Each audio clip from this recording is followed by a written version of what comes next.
use the full force of the law against those who do not comply.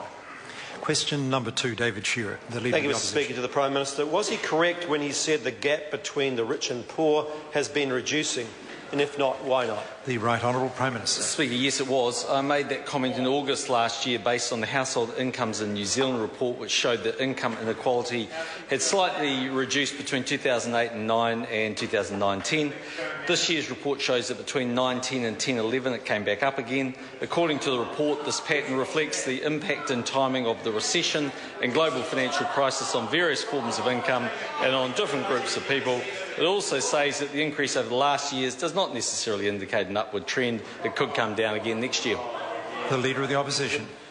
Did the Household Incomes in New Zealand report confirm that the gap is the widest that it had ever been, that inequality has risen significantly over the last year, and the number of children living in hardship has increased to 21%? The Right Honourable Prime Minister.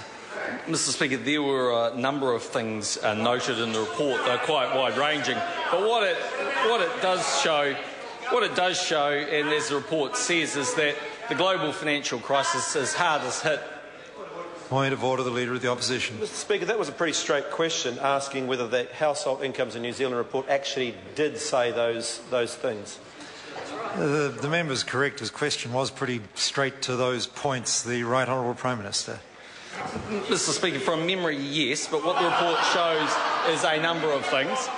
But the most important point it actually showed was that the global financial crisis, as it is everywhere in the world, is hardest felt by lower income people, and it also showed there had been a bounce back in investment income. The Leader of the Opposition. Thank you, Mr Speaker. Does he agree with the figures produced by the Expert Advisory Group on Solutions to Child Poverty that show that the number of children living in poverty declined from 2004 to 2007 as a result of working for families, and that it began to rise again after he became Prime Minister? And if so, does he still think working for families is communism by stealth? The Right Honourable Prime Minister. Yes, I do think it's communism by stealth when it has... Well, when it has an abatement rate that sees over 100% taken away from someone, I call that communism by stealth. Secondly, the member has been quite selective about that report because he happens to be quoting from 2004 to 2007. If he doesn't want to embarrass himself, why doesn't he get up and talk about the period from 1999 to 2004? The Leader of the Opposition. Given that he does consider communism by stealth, is he planning to amend or change working for families? The Right Honourable Prime Minister. Mr Speaker, that's not necessary because this government's done that. This government's done that by lowering tax rates and therefore essentially increasing the amount that people get to spend. But if that member thinks someone going out there getting to keep about 5 cents in the dollar is an incentive, no wonder he doesn't want the unions in the lobbying bill. I think that's sufficient. The Leader of the Opposition. Thank you, Mr Speaker. Given that 2 in 5 children in poverty are in households with working parents, will he agree to lift the minimum wage? Yes. The Right Honourable Prime Minister. Every year this government's been in office, we've lifted the minimum wage, so there's a 100% record. Yes, it's highly likely the minimum wage will go up again, but, Mr Speaker, of course that has to be balanced against people's capacity to get jobs. And if the member wants to continue to quote that report, let me also quote this from the report.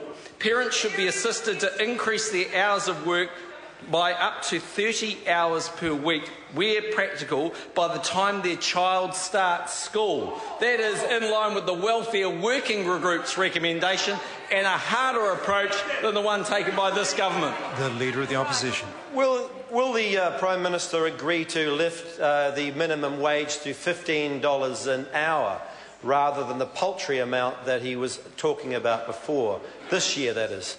The Right Honourable Prime Minister. Mr Speaker, eventually, but if the... Well, the interesting thing about David Shearer is he's just indicated why he's under so much pressure from not only David Cunliffe these days, but also Phil Goff, I might add. Point of order. Speaker, that was a pretty straight question, asking whether he was going to lift the minimum wage to $15 an hour. Order. The member's correct, but of course the Prime Minister didn't answer it. He said eventually he would. And then there were a range of interjections from the opposition that the Prime Minister then latched on to. And That's my difficulty when a minister's responding to objections. It's a bit hard for me to intervene, but the question was answered. I think the Prime Minister. Oh, sorry. I think the Prime Minister had sufficient answer. I think question number 3, Matitia Tude. Thank you.